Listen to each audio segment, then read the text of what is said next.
And at times we tend to leave it that way. We leave Jesus there. We want Jesus, as Deborah was saying, we want it to be just in a comfortable, that we can fit it in our purse, that we can fit it in our basket, we can put it in a box, and we can define Jesus.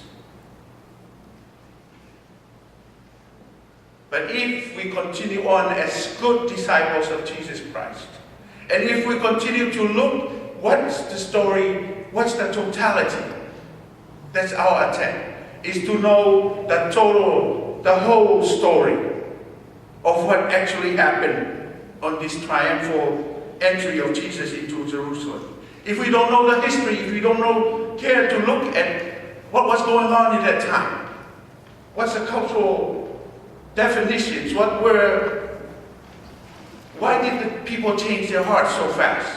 Why did the chants change so quickly from Hosanna into crucify him? Why did they do that? If we don't ask those questions, and if we don't study, we will be boxing, putting Jesus in just a nice frame box, just to remain there as a picture, so that we can just continue to tell people this is Jesus riding into Jerusalem. See, Max Lucado in his book Fearless, he speaks of the way we as human beings try feeble attempt, that's what he uses, to box Jesus in our daily existence, in our lives. He says, and I will name a few of them, whenever we want a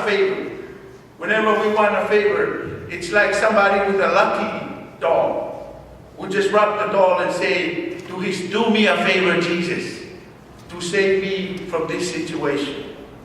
And if you come to a point in your life where you need financial or money in your life, unfortunately, a lot of preaching that uses prosperity theology will just say, it's just a prayer away. And even when we come to politics, we have our Jesus of my politics as well. These are examples that Max Lucado says, how we try as human beings to simplify God, how we try to box it and frame God into just a box or a frame or a picture just for our purpose. But as I mentioned earlier about the title of my sermon, I'm asking and I'm praying today that when we leave this place, that we all say no to putting our Jesus in a box. Max Lucado agreed, the God that we follow, Jesus that we have been following for so many years, cannot be put in a box. You see, the story started out as Pastor David read. They were traveling. Jesus was walking ahead of his disciples. Supposedly they were coming from Jericho into Jerusalem. It is a 16-mile hike through the wilderness of Judea. It's a long walk. And then they come to the Mount of Olives. That's where our story today is beginning to take form for all of us.